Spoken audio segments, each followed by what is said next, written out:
देखो भाई, राग से और द्वेष से कुछ हानियां हैं, याद रख लेना। किसी में राग किया, आसक्ति की, तो उसकी कुछ हानियां हैं, उसके कुछ नुकसान हैं। पहला नुकसान, किसी में राग किया तो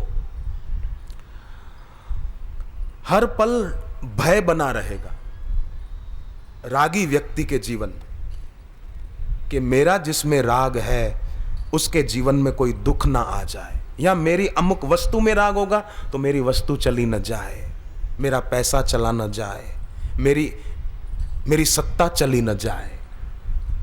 डर बना रहेगा। राग से होने वाली पहली हानि, पहला नुकसान। दूसरा नुकसान, भयंकर दुख। वस्तु और व्यक्ति का वियोग होने पर दुख खूब होगा, खूब होगा। मर गया, अमुक मर गया, अमुक मर गया। नहीं, किसी के घर में कोई जवान लड़का लड़की मर जाए तो कितना रोते हैं। अरे बेटा, हमको पता नहीं था, तू हमको छोड़ के चला जाएगा। पता नहीं था, अब तो पता चल गया ना। लोग बहुत दुखी हो जाते हैं। देखो, उस समय विचार करना चाहिए।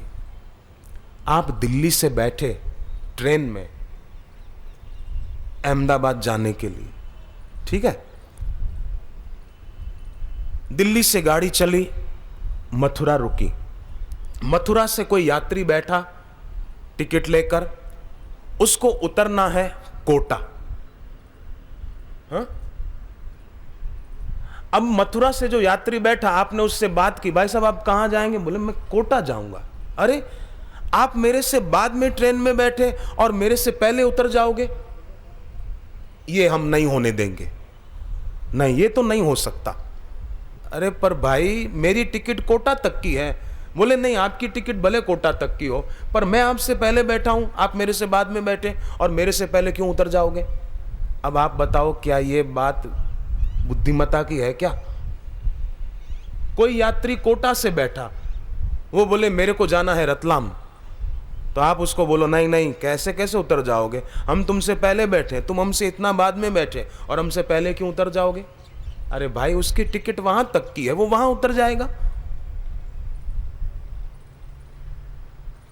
ऐसे ही संसार में जरूरी नहीं है कि जो जन्मा वो 80-90 साल का होकर ही मरेगा। उसकी टिकट जब तक की ली हुई होगी, जहां तक की ली हुई होगी, या जहां तक मिली होगी, यूं कहो, वो वहां उतर जाएगा, चला जाएगा।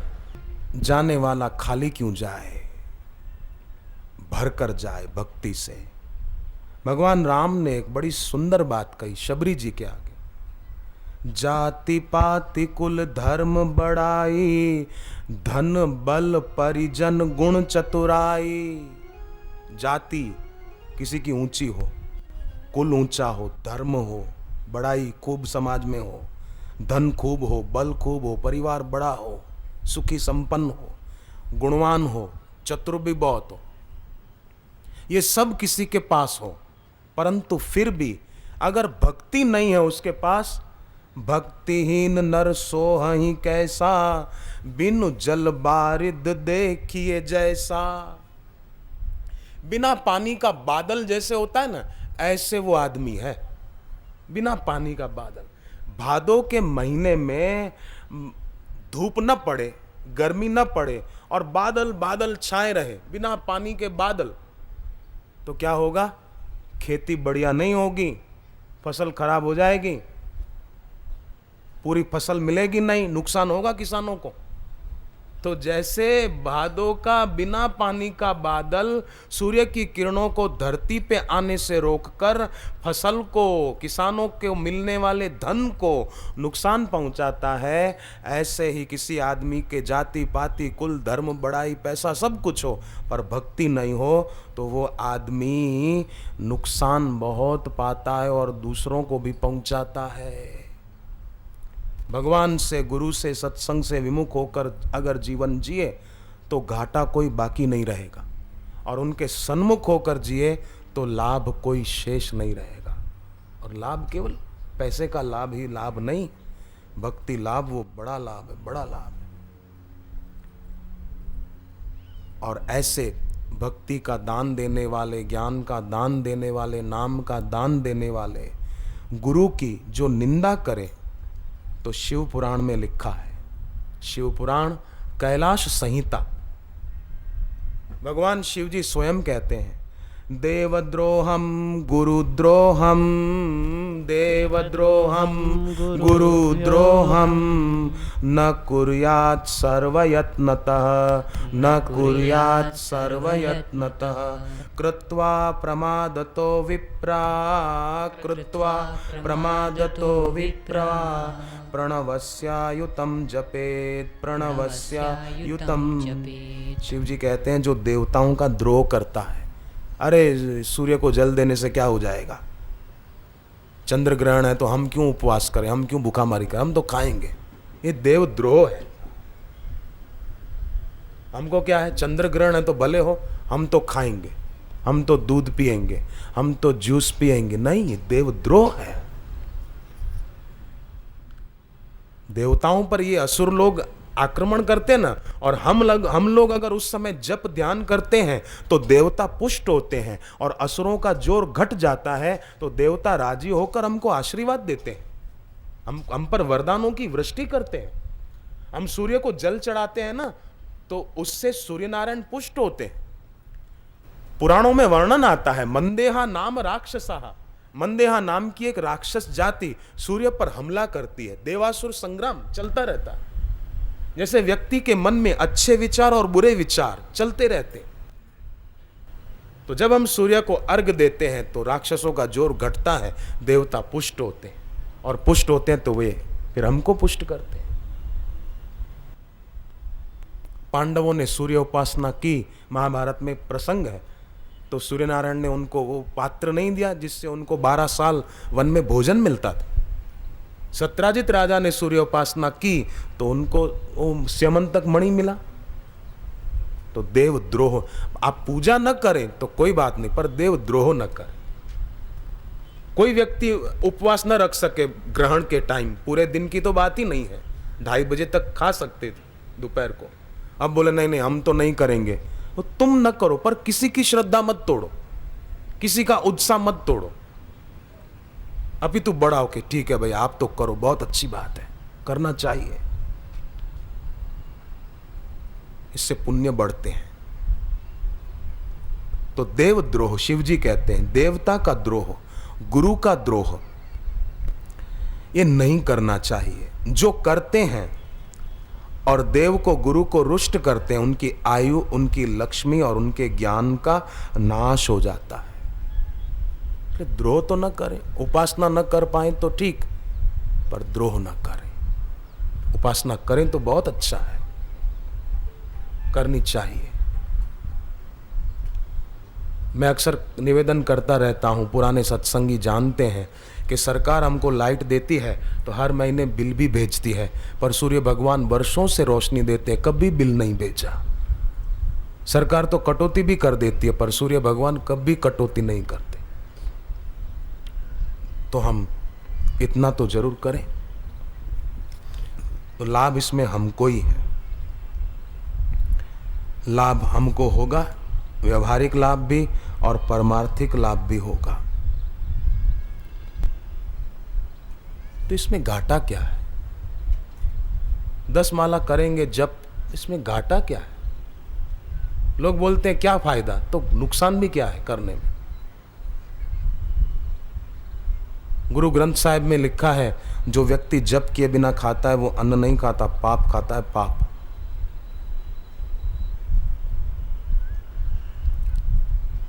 विष्णु भगवान के पास एक ऐसी मैंने सुनी है कथा, विष्णु भगवान के पास लक्ष्मी जी आई और शनि देवता भी आए। दोनों ने पूछा हम दोनों में से अच्छा कौन है बताइए, हम दोनों में से श्रेष्ठ कौन? अब विष्णु भगवान ने सोचा कि शनि देवता को भी नाराज करना, किसी को भी नाराज क्यों करें, शनि देवता को भी क्यों नाराज करूं? विष्णु भगवान ने कहा एक काम करो, सामने पेड़ है, वृक्ष है, दोनों उसको छू करके आओ, फिर मैं निर्णय दूंगा कि कौन श्रेष्ठ दोनों में से। जाओ। दोनों गए, फिर आए, बोले अब बताइए प्रभु हम दोनों में से श्रेष्ठ कौन? विष्णु भगवान ने कहा लक्ष्मी जी तो आती हुई अच्छी लगती है, पर शनि देवता जाते हुए अच्छे लगते हैं, जाते हुए अच्छे लगते हैं। ऐसा नहीं कहा कि नहीं नहीं नहीं शनि अच्छे नहीं है, लक्ष्मी जी अच्छी है बस। नहीं नहीं, लक्ष्मी जी तो आती हुई अच्छी लगती है, शनि देवता जाते हुए अच्छे लगते हैं। विधायक निर्णय, विधेयात्मकता, नकारात्मकता नहीं होनी चाहिए जीवन। लक्ष्मी जी आती हुई अच्छी लगती है, किसको अच्छी नहीं लगेगी? सब चाहते हैं, अर्थ के बिना सब व्यर्थ है, पर फिर भी केवल अर्थ ही महत्वपूर्ण न हो, दैवी संपदा भी महत्वपूर्ण हो। बापूजी कहते हैं हम सहयोगी बने, उपयोगी बने। बेटी है तो मां को सहयोगी बने, पत्नी है तो पति को सहयोगी बने, बहू है तो सास को सहयोगी बने। सास परेशान न हो, बहू परेशान न हो, कोई परेशान, सबका भला हो, सबका मंगल हो। सर्वे भवन्तु सुखिनः। 4 दिन की जिंदगी है, क्यों हाय हाय करना, हरी हरी क्यों ना करना।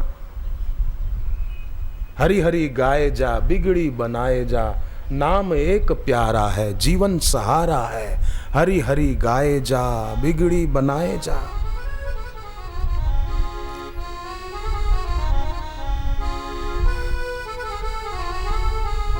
हरी हरी गाए जा, बिगड़ी बनाए जा। हरी हरी गाए जा, बिगड़ी बनाए जा। हरि नाम प्यारा है, जीवन सहारा है। हरि नाम प्यारा है, जीवन सहारा है। हरी हरी गाए जा, बिगड़ी बनाए जा। हरी हरी गाए जा, बिगड़ी बनाए जा।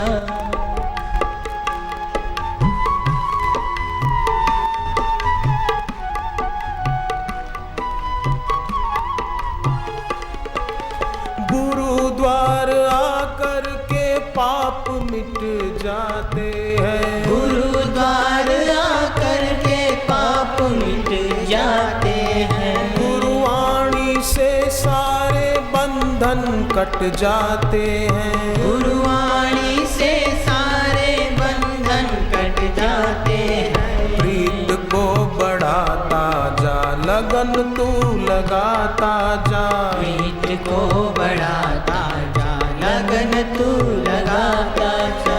गुरुद्वार प्यारा है, मुक्ति का द्वारा है। गुरुद्वार प्यारा है, मुक्ति का द्वारा है। हरी हरी गाए जा, बिगड़ी बनाए जा। हरी हरी गाए जा, बिगड़ी बनाए जा।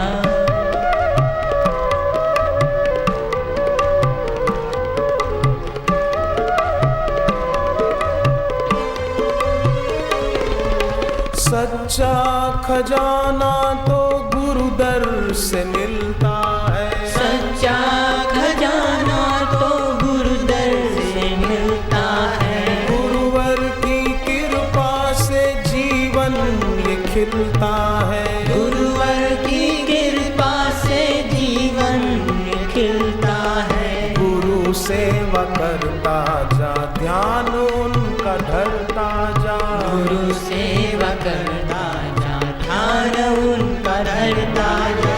हरि नाम प्यारा है, जीवन सहारा है। हरि नाम प्यारा है, जीवन सहारा है। हरी हरी गाए जा, बिगड़ी बनाए जा। हरि हरि गाए जा, बिगड़ी बनाए जा।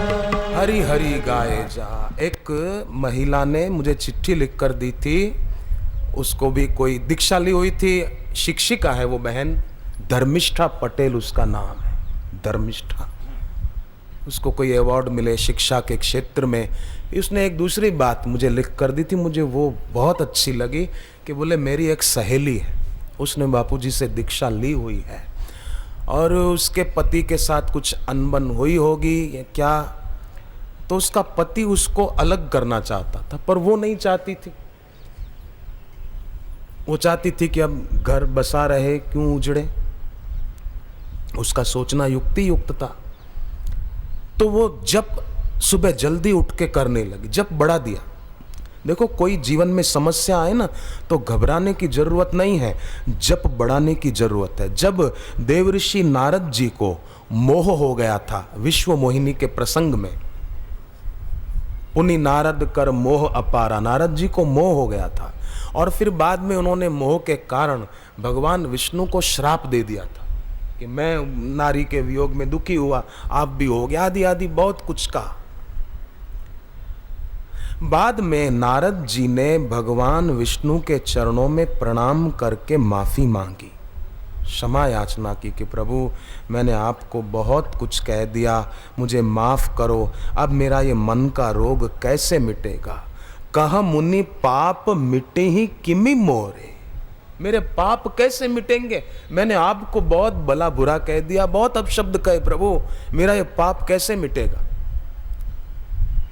तब भगवान विष्णु नारद जी को बड़ी सुंदर बात कहते हैं, जपहु जाई शंकर सतनामा। हे नारद जी, आप जाकर के शिव जी के नाम का जप करो, क्योंकि आपको ये था कि मैंने काम को जीता, पर देखा काम ने कैसा सताया। कोई भी मनोरोग के बारे में ये न सोचे कि मैंने जीत लिया, मेरे में काम नहीं, मेरे में क्रोध नहीं, गर्व न करे। शिवजी ने काम को जला दिया। नारद जाओ, जपहु जाई शंकर सतनामा। बोले अच्छा मैं जाकर जप करूं, तो इससे क्या होगा जप करने से। तब विष्णु भगवान ने आगे कहा, हो वहीं तुरत हृदय विश्रामा, तुम्हें विश्राम प्राप्त होगा, तुम जाकर जप तो करो। और जब भगवान शिव जी, देखो स्वयं भगवान शिव जी की बात जब सती ने नहीं मानी, उनकी पत्नी ने, और वो परीक्षा लेने को हट कर रही थी और चली गई, तब शिव जी क्या करने लगे, अस कही लगे जपन हरि नामा। शिव जी जप करने लगे, क्या कह के, अस कही लगे जपन हरि नामा, क्या कहकर कि शिव जी मन में कहने लगे कि मेरे कहने से भी सती का संशय नहीं गया और वो जिद पर अड़ी रही, मेरी बात मानी नहीं, लगता है अब उनकी भलाई नहीं है। अपने हितैषी की बात कोई नहीं मानता है तो समझो उसका विनाश होने वाला है। अपना भला चाहने वाले की बात न माने, गुरु की, शास्त्र की, भगवान की, माता पिता की, बड़ों की, तो समझो उसका विनाश निश्चित है। इसलिए अपने हितैषी की बात नहीं मान रहा है। विधि विपरीत भलाई नाही, इसलिए अपने हितैषी की बात जरूर जरूर माननी चाहिए। तो वो महिला जप करती थी, तो उसका पति किसी तांत्रिक के पास गया और पैसे दिए कि तुम कुछ करो और वो मेरे को छोड़कर चली जाए। तांत्रिक ने पैसे लिए। तंत्र विद्या का पहले उपयोग ईश्वर प्राप्ति के लिए होता था, उसकी अपनी महिमा, वो कोई बुरी विद्या नहीं है। परंतु आजकल कुछ स्वार्थी लोगों ने अपना उल्लू सीधा करने के लिए किसी को मारन उसके लिए करने लग गए। पर फिर भी वैदिक मंत्रों का प्रभाव ज्यादा होता है तांत्रिक मंत्रों की अपेक्षा। तांत्रिक मंत्र भले थोड़ा तुरंत कुछ दिखा दे चमकला, परंतु उनका प्रभाव ज्यादा समय नहीं रहता। वैदिक मंत्रों का प्रभाव स्थायी होता है, जो बापूजी के मुख से मिलते हैं दीक्षा में। तो तांत्रिक पैसे लेकर अपना जादू टोना जो कुछ उसको करना था, उच्चाटन वगैरह, वो करने लगा। तो थोड़ी देर के बाद वो आया कि बोले मेरी विद्या उस पर नहीं चल सकेगी, आपने जो पैसे दिए थे वो ले जाओ। बोले क्यों नहीं होगी? बोले मैंने प्रयोग शुरू तो किए, पर भैरव कहता है हमारा कि वो किसी दैवी शक्ति के द्वारा सुरक्षित है, इसलिए हमारा जोर उस बहन पर नहीं चल सकता। आप पैसे ले जाओ, भले आप किसी और तांत्रिक के द्वारा कराओ, परंतु फिर भी मैं दावे से कहता हूँ उस बहन पर किसी का जोर नहीं चलेगा, क्योंकि वो किसी दैवी शक्ति के द्वारा रक्षित है। फिर उस बहन को जाकर पूछा, उसके पति ने पूछा कि तू कुछ जप करती? उसने बताया हाँ मैं बापूजी का दिया मंत्र जप करती हूँ, जो गुरुदेव ने भगवान का नाम दिया है वो मैं जप करती हूँ। जप कितनी रक्षा करता है। कभी भी जप में उत्साह अपना कम मत करना, और बड़े और बड़े और बड़े। जो लोग कहते हैं ना हमारे पास जप करने के लिए टाइम नहीं है, समय तो बहुत मिलता है, पर समय इधर उधर की बातों में बिगड़ बहुत जाता है।